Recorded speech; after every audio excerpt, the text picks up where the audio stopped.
My name is Paul Cameron. I am a headhunter for senior technology professionals. So for those of you who said you're in technology, please see me before you leave, because that's what I do. I've got about 50 positions open at any given time.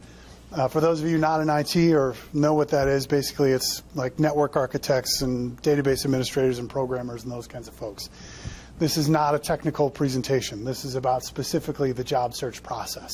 I also, while I own a company called DriveStaff, which is a technology recruiting firm, I'm also the founder of speedupmyjobsearch.com, which is like an outplacement resource for both businesses and individuals. Because as individuals, you can't go and just get outplacement services unless your company pays for it. This is there for the individuals. We're going to try to jump into the job search process here, and there's a lot to cover. I'm going to cover as much as I possibly can in a fairly short amount of time, and a lot involved in the job search process, from making sure your resume is perfect, is outstanding, as Lee would say. If any of you got to see the video that I just put out of Lee, where he was starring in this video just a couple days ago, go to my YouTube channel, you'll see it. It's very good. But you got to make sure your resume is outstanding. You got to make sure you're interviewing better than the other guys who are going for that same position. Got to be monitoring your finances while you're going through this process, checking every box. And by the way, there's 30 other people applying to that same job that you are. So a lot of times it can seem like it's a little bit more like luck than it is about skill or who's the best candidate for the job. But what I want to show you tonight is that it's really more about skill and a reliable methodology that you can create, a structured formula that you can create in landing a job faster than not. If you think about what I do, I mentioned I'm a headhunter. I don't know if everybody knows what a headhunter is, but it's very similar to that of a job seeker. I have to go out and find open positions just like a job seeker would, and then teach my candidate how to put together a better resume and interview better than the other guys, and hope that my person gets the job. And the reason I have to hope that my person gets the job is because I work on 100% commission. So if my person doesn't get the job, I make no money at all. And I'm not going to be a headhunter for very long if that's the case. So I figured out early on in my career that if I could figure out this whole job search process, be able to put better resumes together and teach people how to interview better, they'll get more offers than their competition, and subsequently I will make more placements than my competition. I've been doing this since early in 1998, March of 1998, so however long that's been, on 100% commission. So that's making placements every month, even in holiday months. People are hiring year-round. So the way that we can do that is we make this a very reliable, structured methodology, right? So I can't walk into my office and say, boy, gee, I hope I make a placement this month. I have to know that, okay, if I do these 10 things, I know that I'm going to make a placement, right? So it's not if I'm going to make a placement, it's how many times I can get through these strategies, right? So I've got a list of 32 steps at my desk, and it's how many times I can get through those steps, because that's going to result in a placement fairly consistently, all right? So, and if you think about it, the whole industry of headhunters and recruiters, everybody seems to know what a headhunter is, and that the industry is there. It wouldn't exist if there wasn't a way to make this a reliable process. Does that make sense? Because if we can't make money every month consistently, we can't stay in business. So if this pie chart here, this is like my favorite chart, if that whole pie chart represents all the strategies in job search, all right, the blue piece here, these are strategies that you know, right? You know you need to have an excellent resume. You know you need to have a LinkedIn profile that's good and findable. You know there's certain things that you know. The red section here, these are strategies that you don't know, right? You know you should probably be using Twitter for your job search, but you're not quite sure how to do that, right? So things you know that you don't know. But there's a whole green section here of things that you don't even know that you don't know, right?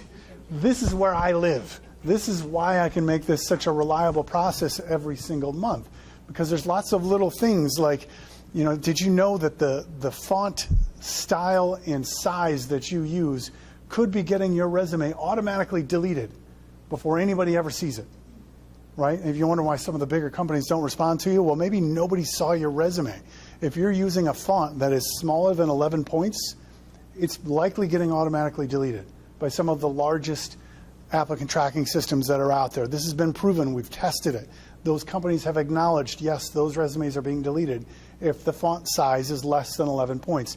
If you're using Times New Roman, the most popular font of Microsoft Word, it's being automatically deleted, right? Any of those fonts that have a little extra curly at the bottom of the Y, it can't read those. So it's automatically being deleted. A lot of people don't even know that they didn't know to look for that, if that makes sense. So you got to look at all these little things that can help you through the process, right? Yes. I would recommend you use Arial or Calibri, and make sure you're at 11 points or bigger.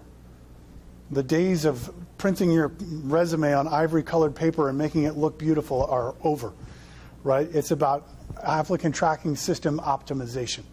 That's what we're writing them for. It needs to look good for that. Yes. Well, that sort of shocks me that companies would automatically reject many quality candidates because the font size Absolutely. is wrong. Yep. Wow. We proved it, and we proved it at a very large, well-known company. I shouldn't say we. You know Dennis Curtin? Sure. Okay, so he does a presentation just on this, and he proved it with his son-in-law. I've got a whole presentation from him in the archive where your presentation is on our site. And he goes through the specifics of, here he sent in the resume. He's absolutely perfect. He's like this scientist or senior engineer for something. And he matches everything on there, not a call, nothing. Gave the resume to Dennis. He rewrote everything on it, changed one word as kind of like a tell, on which one they used, but did it so that it matched what they were looking for in the applicant tracking system. Within a week, got a call. He's working there now. And then they went to HR and said, which resume do you have? And they said, what do you mean, which resume? We've only got one resume. And they printed it off, and it was the one that Dennis rewrote for him. And they said it's because they get so many hundreds of thousands of resumes. HR can't possibly go through them all anyway. So it doesn't make a difference. They'll just screen them out. So my goal here today is I'm going to show you a bunch of obstacles. I'm going to try to show you as much of that green piece of the pie as I can. I'm going to show you a bunch of obstacles that are facing you in your job search and how to beat them so that by the time you leave here, you'll be a better job seeker. You'll know how to land a job faster than you do right now. My challenge to you is to pick one of these obstacles and then tell someone that you're going to beat it. All right? I'm guessing somebody knows that you're here tonight, right? Or if you're watching this, I'm recording this, so this will be on my website within the next couple of weeks if you want to watch this again. But if you're watching this or you're here, somebody probably knows you're here or you're watching this. And if they don't, tell somebody that you saw this. All right? Because what are they going to say? They're going to say, okay, well, how did it go? Right? And at that point, you have a choice. You can either say, it was okay. Some headhunter yapped at me for like an hour. It was fine. Or you can say, it was okay. But you know what? I learned this one thing. I'll tell you what, can you do me a favor a week from now? Ask me if I've tried that one thing. Right? Now, both of those answers cost you the exact same amount of money. Right? You're not going to be any more tired saying one of those answers versus one of the other answers. But one of those answers is going to make a significant impact on your job search. So I would highly recommend to look for at least one thing in this presentation that you can walk out of here and actually try by a week from now. Fair? And at the very end, I have something that I would like to ask all of you, and hopefully I can get an honest answer from you. I'm facing kind of an issue in my presentation here that I'm giving, and I'm hoping I can get your help with it. So we'll cover that at the very end.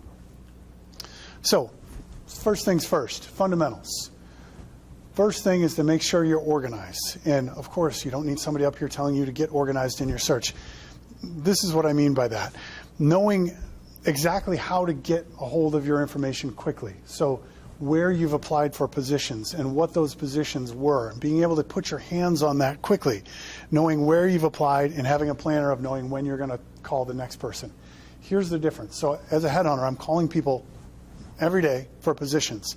Multiple times a day, I get somebody who answers the phone and they will say, I'm sorry. Can you describe the position for me just a little bit? I'm sending out my resume to so many places. You understand? I can't remember which place it is. Okay, that is like the least attractive thing you can say to an employer. Right? This is the equivalent of, let's say you're like in the dating scene, for example, right? And you go to a bar, you meet somebody very nice, they give you their number, and you call them the next day, and they answer and they say, I'm sorry. Can you describe yourself just a little bit? I gave my number out to so many people last night. Can you describe? It was like, ugh, right? Whereas if you could put your information on your hands on your information quickly, you can answer the phone and say, oh, Drive staff, great. This must be about that Oracle DBA position. I was hoping you would call. I really thought that was a good fit for me. Wow, what a difference in the impression that you make on the employer, right? That first impression that you can't get back, that's a very positive, I'm interested in this role, and that gets them interested in you. Right? For caller ID. And caller ID, but sometimes it says unavailable or, right. Absolutely, absolutely. But if it's a number you don't recognize, especially, answer the phone positively, not, yeah, which I get a lot. Yeah, you sent your resume in? Okay. Really? So it goes a long way to the interest level in the company and you. So to have your access to that information quickly will definitely help you. Secondly is tracking. And what I mean by tracking is not necessarily who you sent your resume to and when, which is also important. I mean tracking your ratios. All right, this is probably one of the biggest things that you can do and you need to set up right away as you're looking for a position. Right, your ratios, what I mean by that is tracking how many resumes you've sent out in comparison to how many responses you've gotten. How many responses turned into phone interviews? How many phone interviews turned into face-to-face interviews? All right, when you track your ratios, that's going to help you understand what you need to fix. All right, this is like, has anybody ever watched that show, American Ninja Warrior? Does anybody know what I'm talking about? Okay, not everybody. Okay, good. I don't know if everybody watches that show, but it's like the most insanely in shape people you've ever met in your life are going through this crazy hard obstacle course, and it's over water, right? And if you touch the water, you're out, right? So what happens is they go through this thing, and then if somebody falls in the water, or even if their toe grazes the water, they're out of the competition. But what they do from there is they go home, and they work on that obstacle until they figure out how to beat it. And then they come back to the course next year, and they go a little bit farther than they did the year before because they know how to beat that obstacle, right? So if you can track your ratios, and you know that you've sent out 200 resumes, but you only got 3 responses, well, that means that you need to fix your resume, and you need to fix who you're sending your resume to. Those are fixable. That has nothing to do with market conditions. That has nothing to do with luck or anything. The industry, that has everything to do with you fixing your resume to get more responses. Right? That's something in your control. And once you start getting more responses, you start getting phone interviews, but you're not getting past the phone interview. Phone interviewing is a skill that you can learn and fix. Right? And once you focus on that, you get to the face-to-face interview, and you're not getting by the face-to-face interview. Same thing, these are all skills, and once you figure out where your job search is stalling, you can figure out how to fix that thing and go farther. Does that make sense? Okay, so before I move on, just to make sure, and please, it's more important for me to get this information across to explain it than it is to get through my slides here. So if you disagree with something I'm saying, or you don't think it's accurate, call me out on it. Let's talk about it. I don't mind at all. Okay, does everybody agree if you were to track your ratios and be a little bit more organized with where you're sending your resume, you'd land a job faster than you would if you didn't do these things? Is everybody on board with that? Obstacle, getting referrals to jobs. Does everybody know the number one best way to find a job? Most popular way to find a job? Networking, yes. Networking, I would say, is the most popular way in general to land a position, right? Everybody agrees with that? You know what the second most popular way is? Recruiters. I love that answer, and I know it seems like logical that would be the number one answer, but it's not.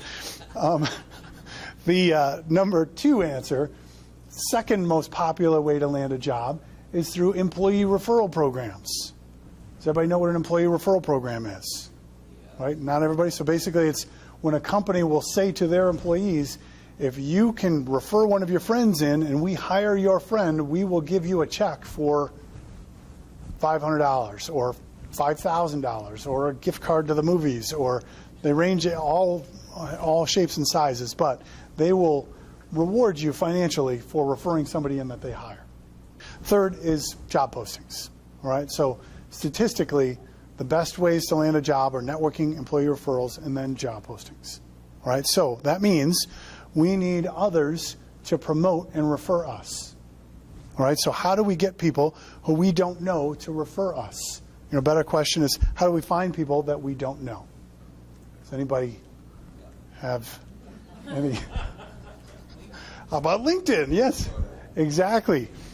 LinkedIn, absolutely. LinkedIn is going to be your way to go. Hope Ministry is also a great answer. But LinkedIn is what I would recommend. So we have established that your percentage chance of getting an interview is significantly greater if you have somebody who refers you into that company. Agreed? Okay. And it's a fact that if it's the second most popular way to find a job, there are a ton of companies that are using employee referral programs. Agreed? Okay. So I'm going to give you a couple of emails here. This is going to get very, very texty, but I don't know if you can see this at the bottom, but if you go to speedupmyjobsearch.com/10, you can get these slides, and you can have all this printed out. Okay? So I'm going to give you a series of 2 emails that you can use in LinkedIn that will help you with this process. All right? So first what you're going to do is go to LinkedIn and search for somebody in the department that you're trying to get into, in that company. All right? So you have a target company. You look for people who are working in that group and try to find somebody in that group, and you're going to send them these 2 messages. The first message is this one. It says, "Hi, Joe. I found your name through a connection on LinkedIn, and I was about to apply to the position with your company, but before I did, I was hoping to find out a little bit more about the company and the culture. Since you're currently working there, I was wondering that if you could share some thoughts on what you think of the place. I appreciate any insight you might be able to provide." Does that sound to you like a salesy, spammy message? No? Just asking for help. To some people, does that sound very spammy? That look like a spam message to you? No. Okay. Genuine. Like, I want to get some information, right? Chances are good, just playing off of human psychology here, human nature to want to help people. You get a message like that, you're probably going to get a response. Now, not all the time. Not everybody looks in their LinkedIn and sees their messages, but your percentage chance is pretty decent that you're going to get somebody who's going to respond to that and say, "Oh, yeah, this is good," or "not so good," or whatever. So when they respond, then you're going to ask them, thank them, ask them, and offer them. Okay? So here's your response after they've replied to you.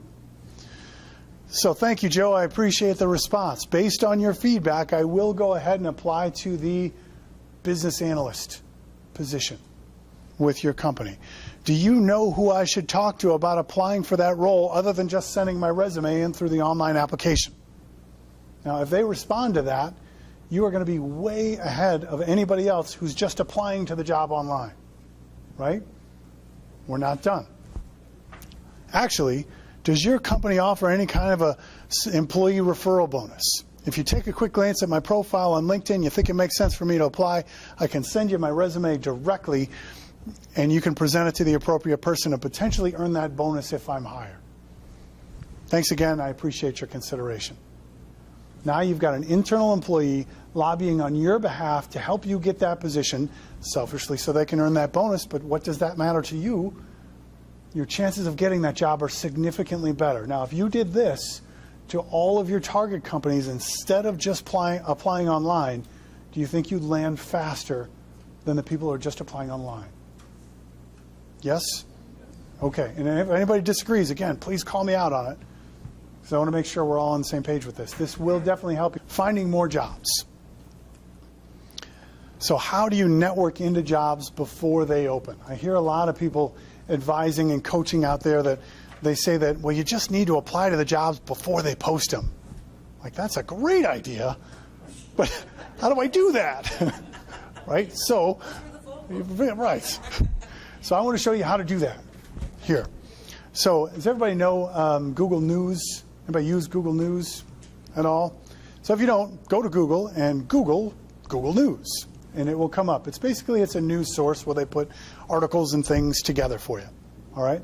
So when you go to Google News, I'm going to get a little bit advanced here on you, but you're going to do an advanced search string. And what I have in red here is what you want to type into there. All right? So first you're going to put in the word hiring, and then a space, and you're going to put a pipe, and every keyboard has a pipe on it. It's just a straight vertical line. And if you don't know what it looks like, I've got a laptop here I can show you before you leave. And then another space, and in quotes, new jobs. And then another space, and put the state that you live in, Illinois. All right, what you're going to come up with are articles about companies who are moving into the area or companies that are in the area who are about to create new jobs and start hiring. Now, at the bottom of the page, you can set up an alert for yourself so that it will send you the new articles as they come up. So then you hear about a company that's going to be moving into the area, creating new jobs. Now you can network your way in there. How do you network your way in there? Well, you go to LinkedIn. You find somebody who works in the department you want to work in, and you send them a note and ask them if they have a referral program, just like we just went through.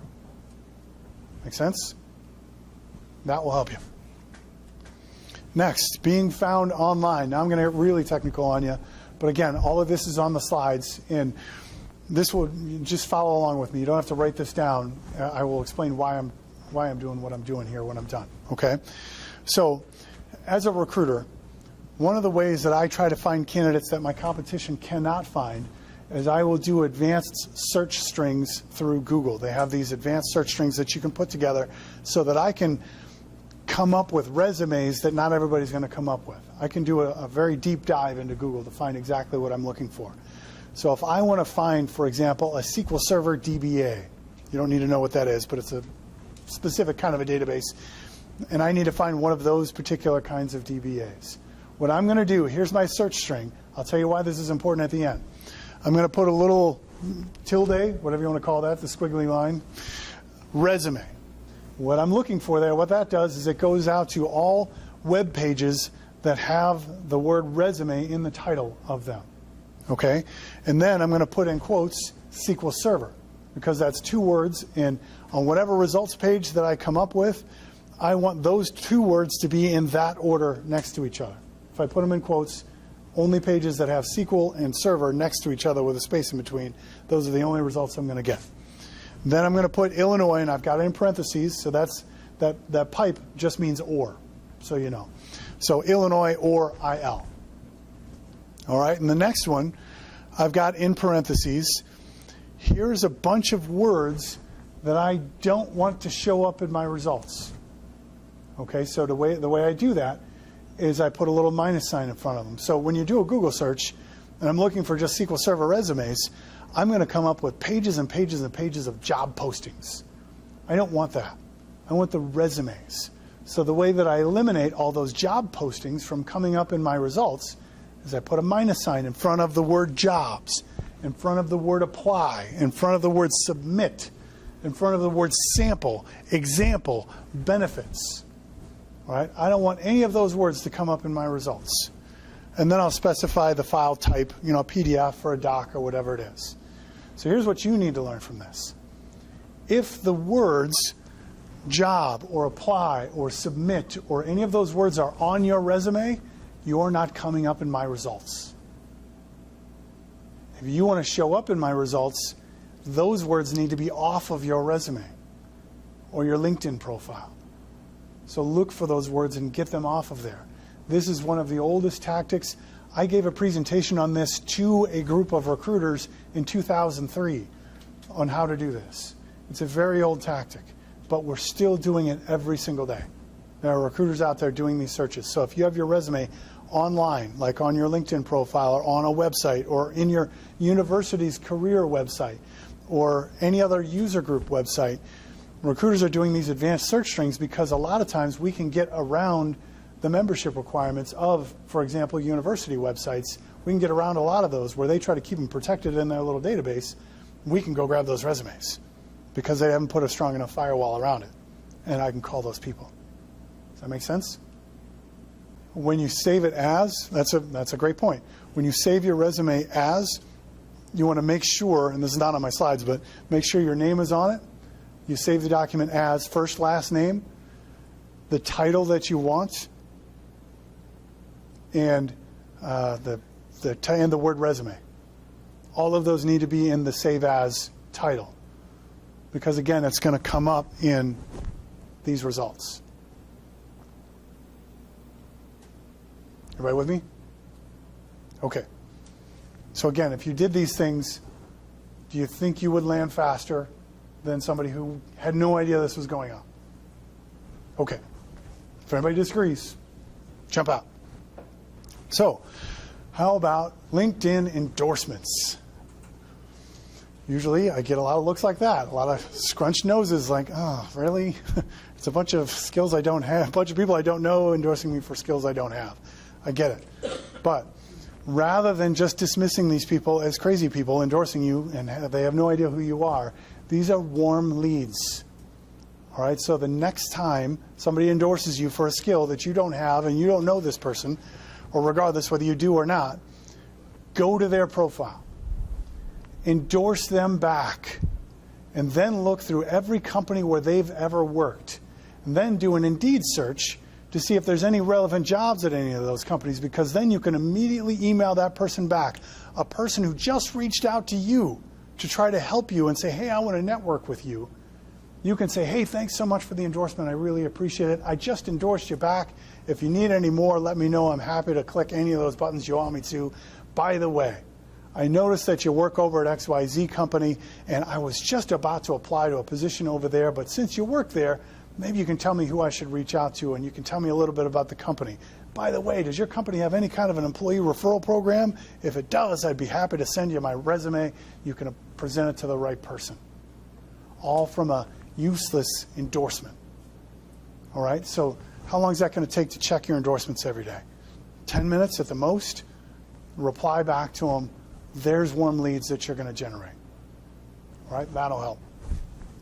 How about recommendations? Recommendations on LinkedIn. These, now endorsements, you click an endorsement, they don't have a choice, they're endorsed. Recommendations, you have to actually write something down, and they have to decide whether they want that endorsement or that recommendation or not. So you got to be a little bit more selective about who you recommend. But here's the thing about recommending people, is that after you recommend somebody, I don't know if you can see this, but your picture and your name and your title sit on that person's profile until they get recommended by 2 other people. So here is now an advertisement about you and what you do, your name and your title, and you saying something nice about somebody else. Remember, what you say about other people says more about you than it says about those other people, right? So what better way to advertise you as a, whatever it is, an administrative assistant or a graphics project manager, than you saying nice things about that one person. And if you pick people who have lots and lots of visitors, like, for example, I'm personally connected to just under 13,000 people directly. And I'm one of the top 2% most viewed profiles. After I left this meeting here, these 2 individuals recommended me. They sat on my profile. You know how many people saw their information because it sat there? I'm not asking for a recommendation here. I'm saying pick somebody in your, whatever it is you do, and recommend them if you can legitimately. They're going to like you for it, and you're going to be found more easily by the people who are stumbling on their profiles. Make sense? Okay. Lastly, is asking for recruiter referrals. All right. Have you ever been in an interview where you knew that the interviewer knew that you both knew this wasn't going to work, right? This is not the job for you, and you know everybody knows it, and at that point, typically you're just trying to get out of there as quickly as you can and forget about the whole scenario. All right. Well, what if instead of trying to just get out of there, what if you were to call it what it is and just say to them, unfortunately, it doesn't seem like this is going to be the right fit. And I feel like we've both agreed to that, but I was wondering if maybe you can help me. I know that somebody in your position, whether you're talking to HR or a hiring manager, I know that somebody in your position probably gets a lot of calls from recruiters, right? Do you have any favorites that you work with who might work with somebody like me? All right, now your goal here is not to get the name of the recruiter. All right, well, that's nice. You want to get the name of the recruiter. That's always an added benefit. But your goal here is to get the hiring manager or HR person invested in your search. All right, think about this. You know, when you refer somebody to someone else, your name goes on that person, right? This is like one of the oldest tactics ever known to man. This is where I got this, was out of an autobiography of Ben Franklin. All right, what he used to do, what Ben Franklin used to do when he had somebody that he wanted to befriend, whether it was an enemy or somebody he wanted to create a relationship with, he would go over to their house and ask to borrow their prized possession, whatever it was, their favorite book, right? Hey, can I just borrow that one book? He would take the book home, put it on the shelf, never even read the book, take it back to him a couple weeks later, and thank you so much for this book. I really appreciate it. And now there's a relationship there. Now there's something in common, and there's a connection, and this person's involved and invested in what he's trying to accomplish, right? Who better to get involved and invested in your search than people who hire people who do what you do, right? You know, think about whatever it is you do.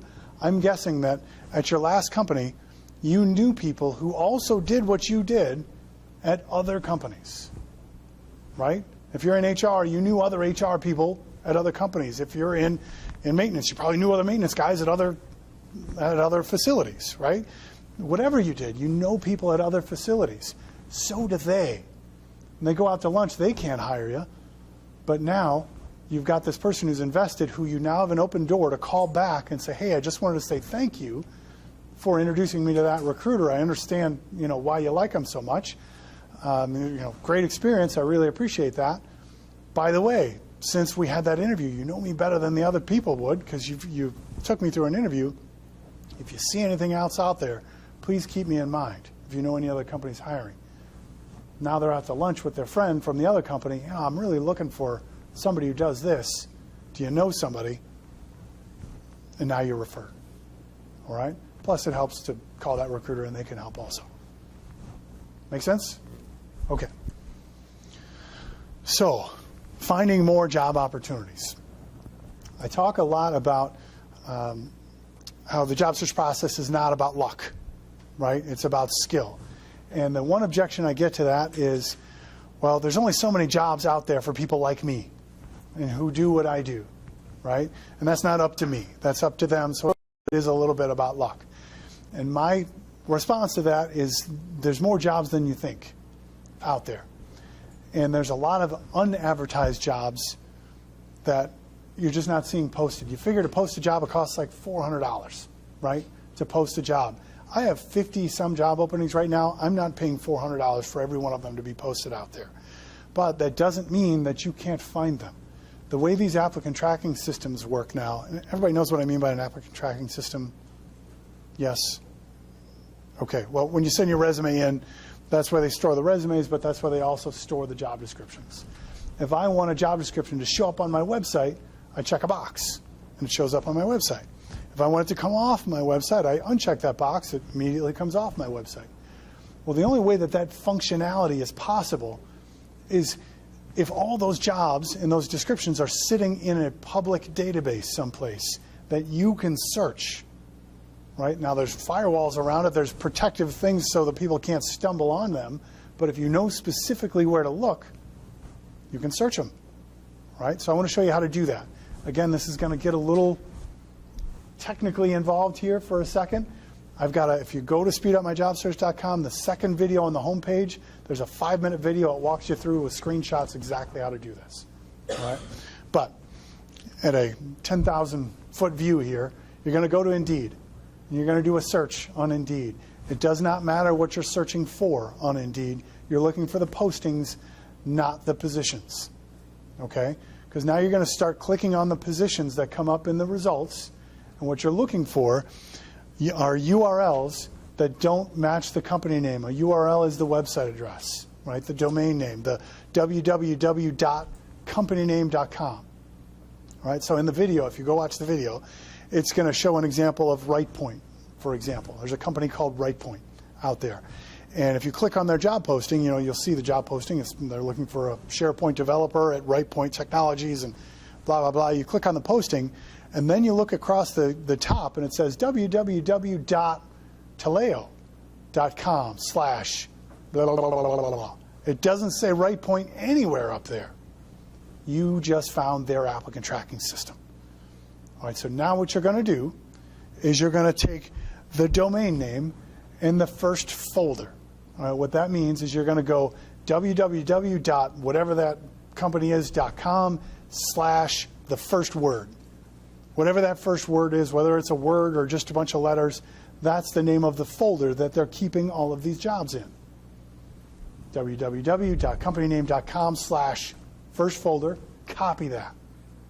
Go to Google, type in SITE : paste that in there, and search. You are going to find tens of thousands of jobs that are stored in that folder from that applicant tracking system. If you want to narrow it down, just like we did with the advanced search strings, space Illinois, space your title in quotes, and you can narrow it down from there. That can help you. And it gives another example on that video that sometimes it will be in there. There was another one called Blue Metal Architects, and you click on their job and it says www.bluemetalarchitects.theresumator.com. Now, I don't know what the Resumator is, but I'm guessing it's not a division of Blue Metal Architects, right? So that is probably their applicant tracking system. So you can just copy theresumator.com / the first folder and go to Google, and you're going to do an in-URL search, which is just INURL : paste it. And you'll search all of the resumes at theresumator.com. With me? Too much? Glazing over a little bit. All right. So what I'm trying to get at here is clicking the apply button is the absolute slowest way to land a job possible. You need to do everything else first and then click the apply button.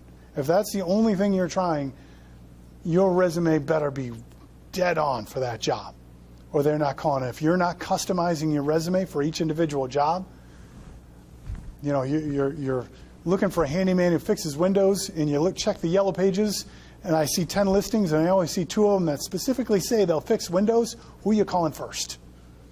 Right, the ones who fix windows, because I know they do it. The other ones I can probably infer from your resume, maybe you possibly could do this, but this other guy says he does, so I'm calling him. All right? Or if you create a relationship with somebody inside the company who can refer your information to HR, you'll get in faster. With me? Okay. So, switch gears just a little bit. Interviewing. Instead of the tactical stuff, let's talk interviewing just for a minute. And interviewing, I approach interviewing from a salesperson's perspective, right? Because you're going in there to sell your best product, which is you, right? And there are tactics that salespeople use specifically to affect that likability factor, right? Because these companies are going to hire the person that they like the best, not necessarily the most qualified person, which isn't really fair, but it is what it is.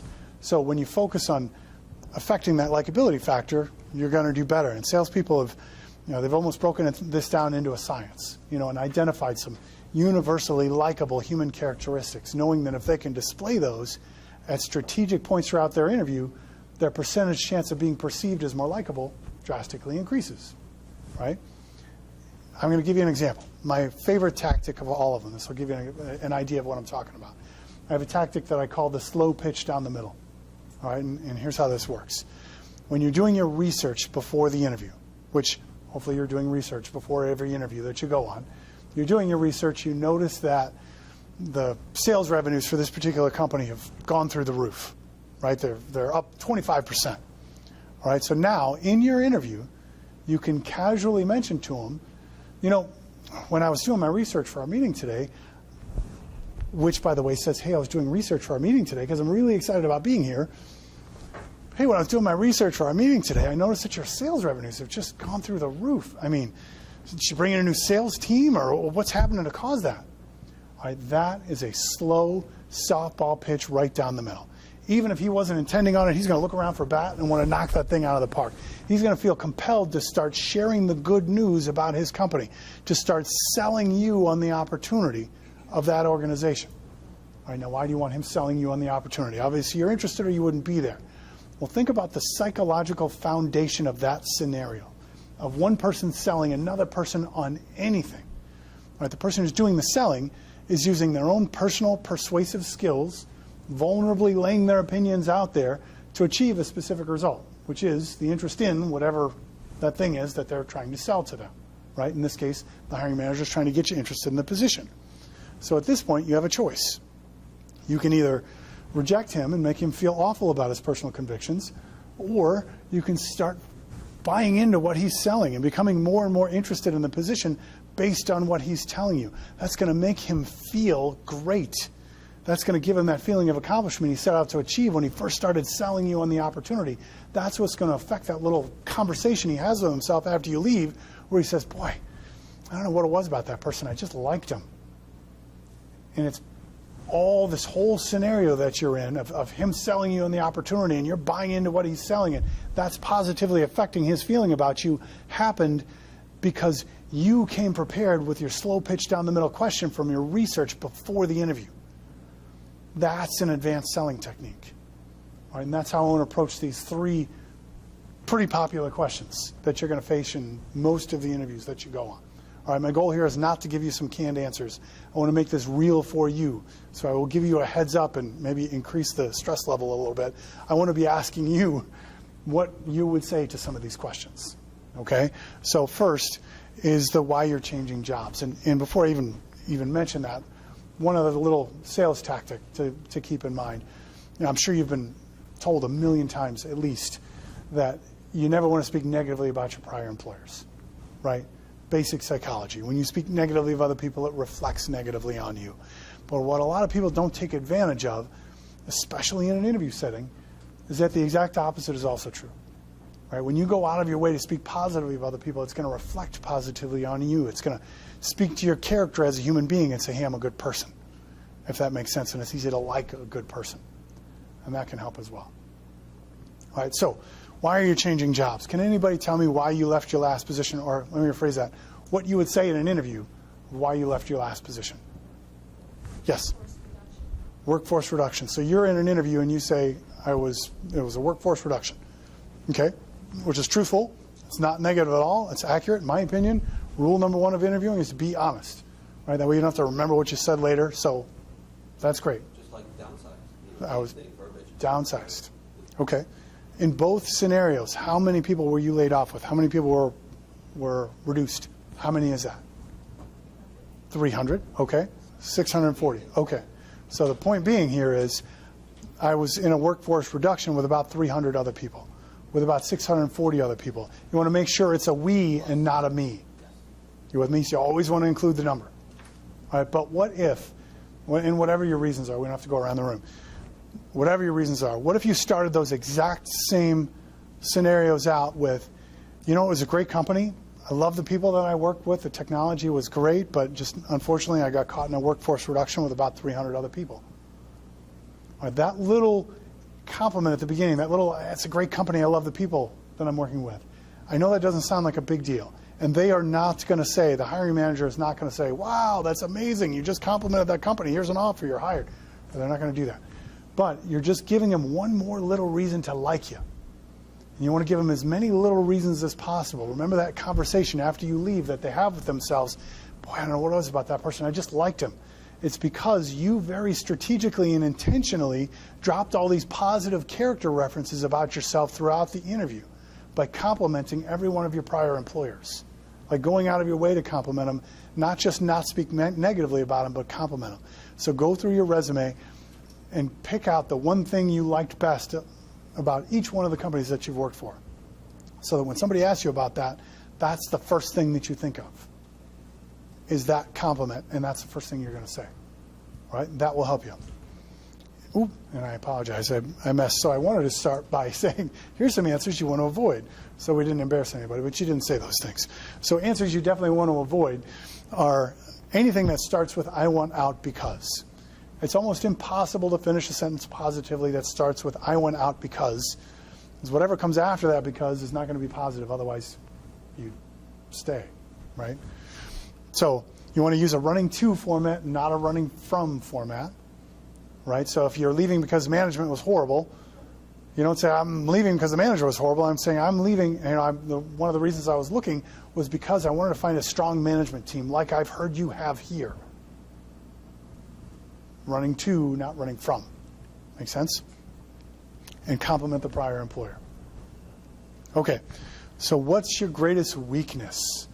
Now, before I ask you, I will give you the answers that you want to avoid first so we don't, oh, I can't believe you said that. All right, so number one is I have no weaknesses. I've heard a lot of people try to use this, as a strength, really. They'll say, when it comes to my personal life, of course I have weaknesses like chocolate, but when it comes to my job, I really hunker down and I study and I don't think I have any weaknesses. Everybody has weaknesses, right? Superman had kryptonite. Everybody has a weakness out there. To say that you don't comes across not only as arrogant, but as ignorant. Neither one of which are likable traits. All right, so you want to make sure you have a weakness. The other ones that you want to avoid are all of the, but it's really a strength kind of answers. I'm too much of a perfectionist. I like to stay too late. I like to work too hard. I like to wash my boss's car too many times a week. It's not a real, they know you got that from a book. All right, so you want to be careful about those answers. So with those things in mind, if someone were to say to you, what's your greatest weakness, what would you tell them? Can anybody tell me? Yes. Talking in front of people, which is a lot of people's big fear. So here's where I'm going with this. I would classify, and please keep in mind this is what I do for a living, so I analyze this to really an obnoxious level. So I'm going to take you a little bit too far, but I'll pull you back out. So if you could classify interview questions, categorize them, put them into different classes, I would call this a negative question. I would put it in the negative question category. And there are hundreds of questions that fall into this category, right? Like, what's the one thing you hated most about your prior boss? Right, it's a horrible question, but it's a negative question. And if you can learn to recognize a negative question during the interview, that should set off an alarm in your head. That should say, okay, that is a negative question. This means that this is an opportunity for me to show this person that I'm a problem solver. All right, I'm going to give you a formula here that works 100% of the time. All right, I know they say never speak in absolutes when you're speaking, but which is an absolute, by the way. Regardless, I've never had this not work. All right, so take the problem, in this case the weakness, put it in the past tense, and then finish with how you solved that problem.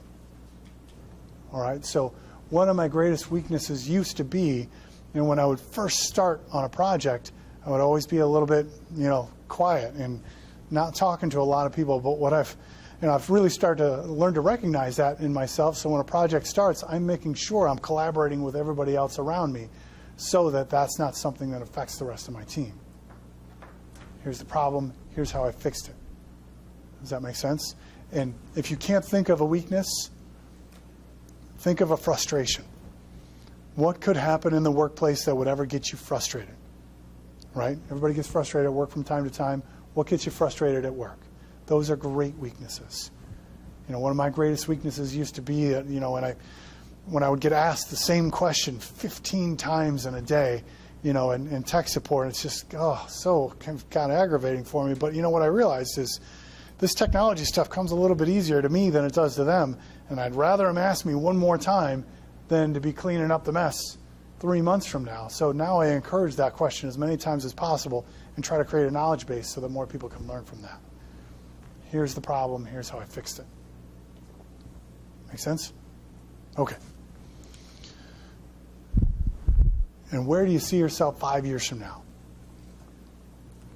Let me give you the answers you want to avoid first. Number one, which is very popular in the technology industry, is hopefully I'll be running my own consulting company. Which basically says, well, I don't want to be working for you. The other answer is I'd like to be living in Arizona or in Florida, or I really don't want to be working for you. So if you avoid any answers that end with I don't want to be working for you, you should be okay. So what would you say? So can I make a suggestion?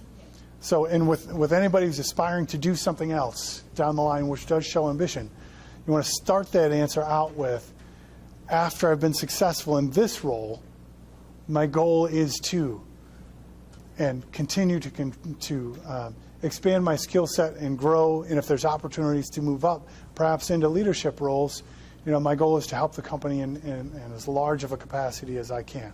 Ideally, I'd like to continue to move up the ranks if possible. So usually I get one of two answers with this. One is I want to grow and move into another role.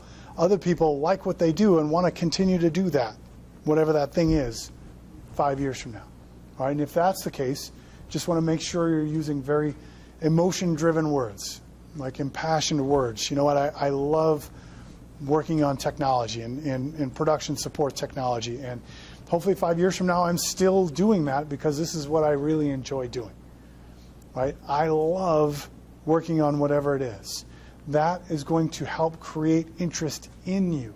Again, I'm coming from an obnoxiously overanalyzed point of view here, but if you think about this, just human nature here. Let's say, for example, I knew that you love these things, whatever this is, clicker things. It would make your day to have one of these, all right? And I know that I've got like 10 of them in my bag, and it doesn't cost me anything to get one of these, and I know you would love to have one of these.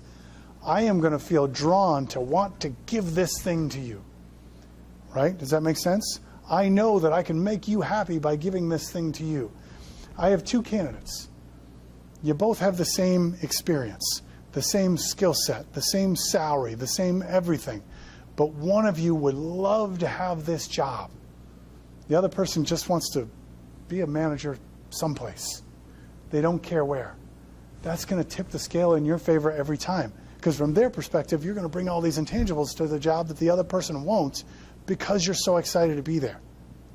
Does that make sense? You know, it's like the analogy of you got two people who want to take you to a dance, for example. Bizarro analogy here, but this will make sense, I promise. You got two people who want to take you to a dance, right?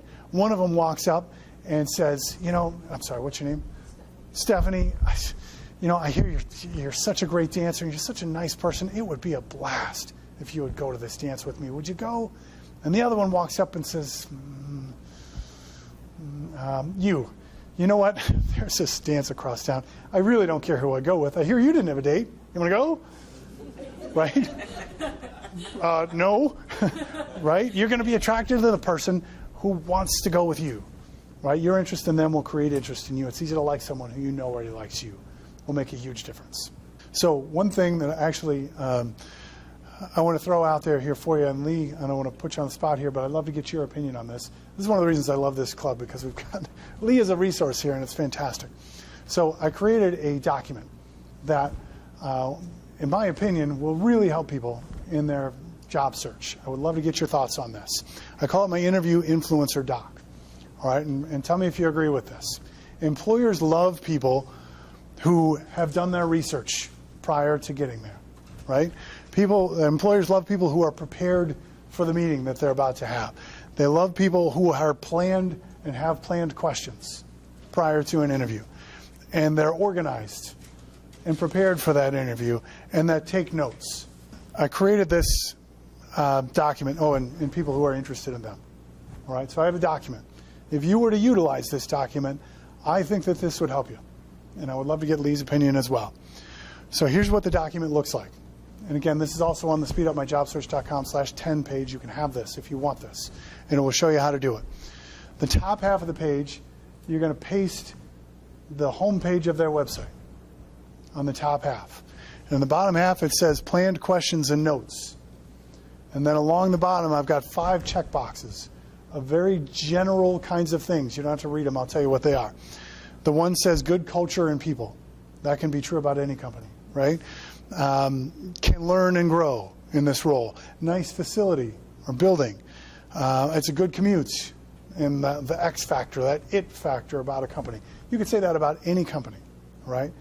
So here's where I'm going with this. You're not going to take this document out and wave it in front of the employer and say, look, I printed off your website. Look how researched I am.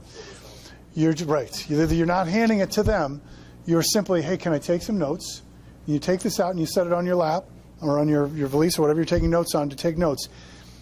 As an employer, if you printed that out, I am going to recognize my company's website immediately. And I'm going to say, wow, that person is prepared for this. I didn't take it out. The person didn't take it out to flaunt it that they did this. They just took it out in preparation. They have some questions written down on there, so they've planned for this meeting. They're organized for this meeting. And then you close the meeting.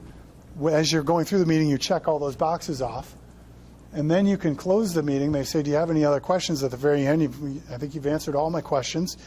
And I just want to say that in my job search, I've got 5 criteria that I'm really looking for in my next company.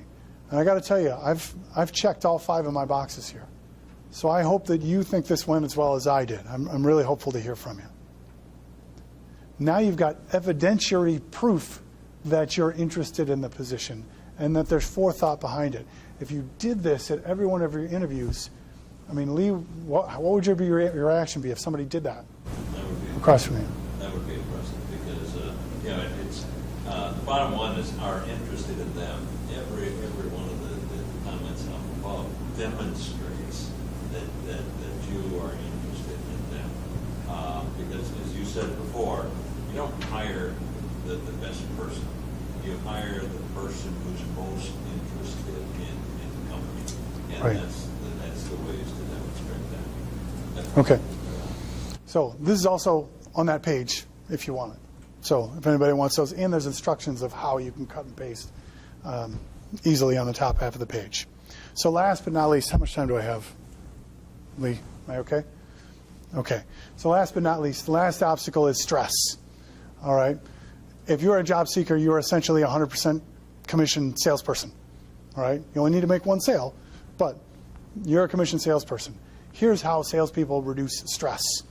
All right. First off, if you're a commission salesperson, do you show up at work at the crack of 10? Probably not, right? You get to work on time, early, and you plan for your day. And you want to use a system.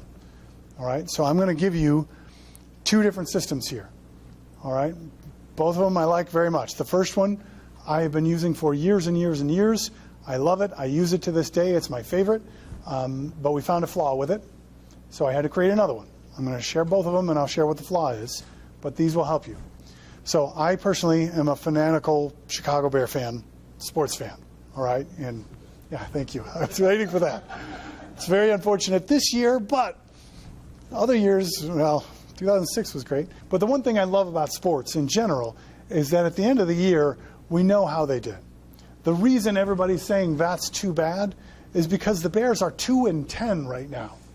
They've won 2 games and they've lost 10. There's no ambiguous, well, we had some tough games, some drop passes. No, you're 2-10. You're horrible, right? Or on the good years, you're 13-3, or you know how you did.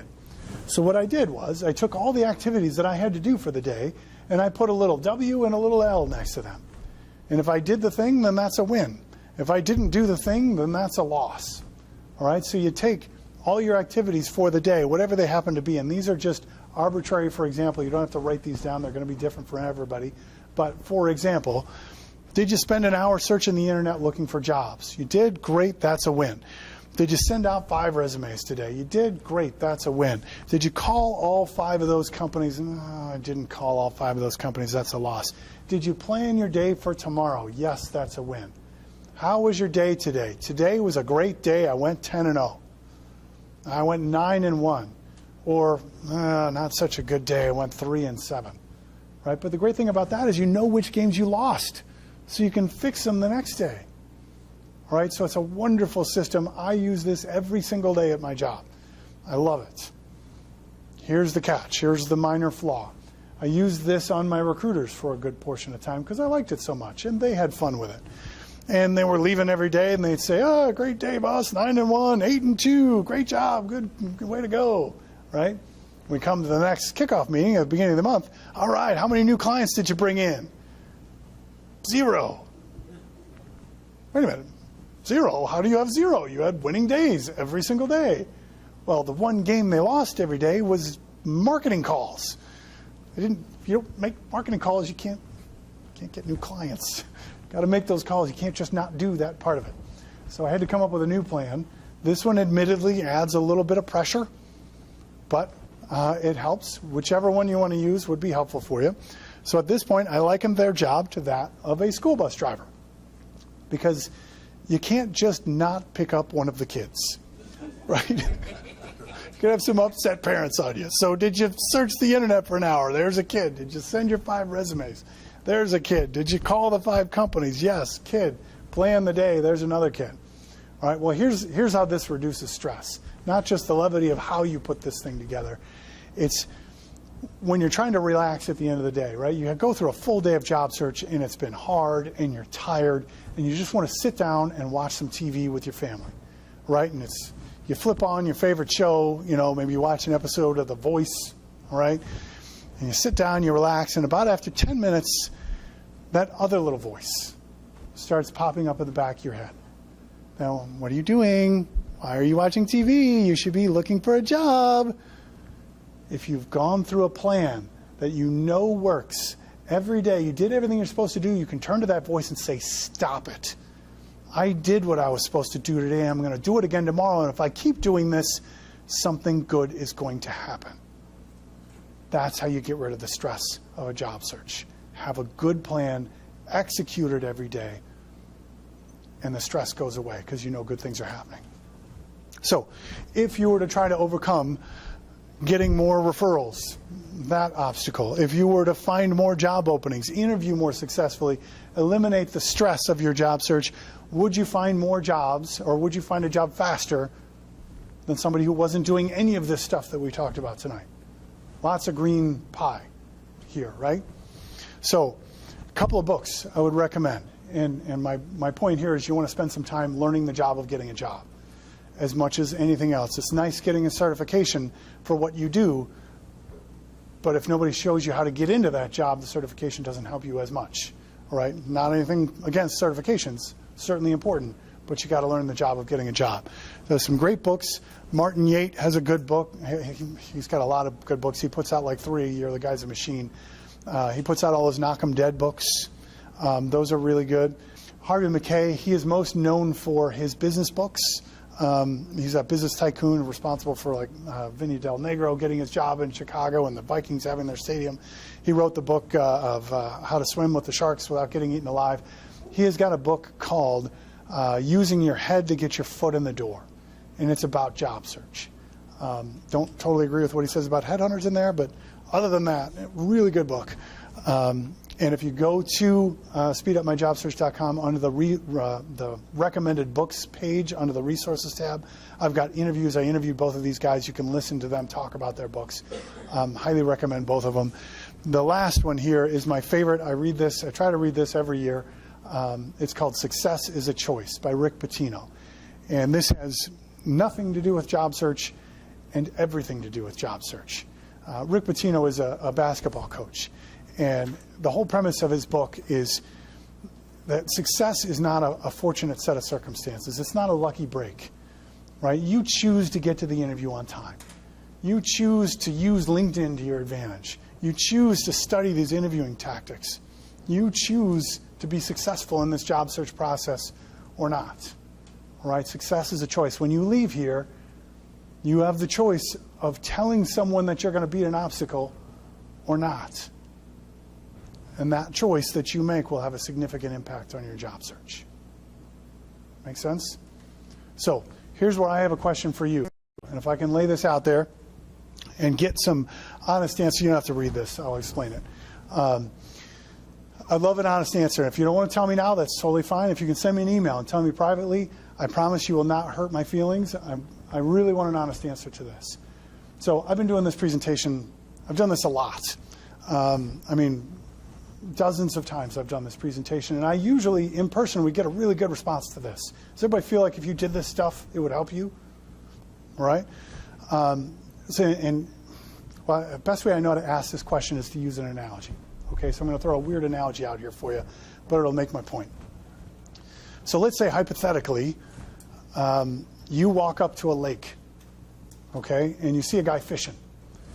And this guy's fishing because he needs food, right? He's not fishing because he loves to fish. He's fishing because he needs to feed his family. All right? And for sake of this example, you are a master fisherman. You can teach this guy how to fish with 10 fishing poles simultaneously. All right? If you were to ask and he were to let you, you could teach him how to do this. Just to make sure I'm understanding my own analogy here correct and we all understand, if you could teach him how to do that, he would catch more fish. Does it stand logical that he would catch more fish if he's fishing with 10 poles versus 1? And does it stand to reason that the quality of the fish he's catching would not be reduced in any way because he's got more fish in the water, or he's got more lines in the water, right? Okay, let's say he responds to you and he says, no, I'm looking for one specific fish, so I'm just going to use one pole. What I don't understand is how to explain to him that if he has 10 poles in the water, his chances of catching that one fish are so much better. Here's where I'm going with this. I've been doing this presentation a lot, as I mentioned. I have given this presentation a lot, okay? And I get the same kind of reaction every single time.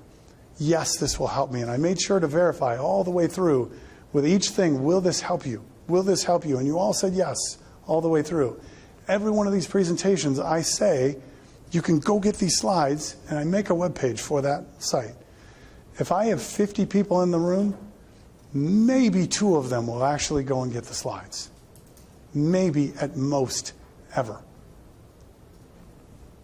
I don't know why that is. The response that I'm getting is, well, I'm not in a rush to find my job. I'm looking for the right fit for me.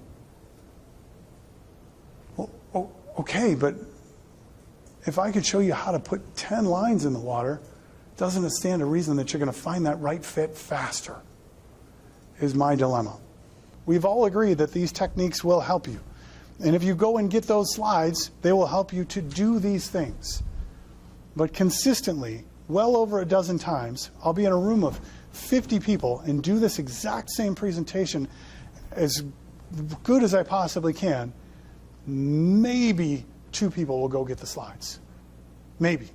And ask them, why wouldn't you want to go get the slides? Because I curiously want to know, is there anything I can fix with this presentation? Is there anything I can adjust to make it seem like this stuff is more doable?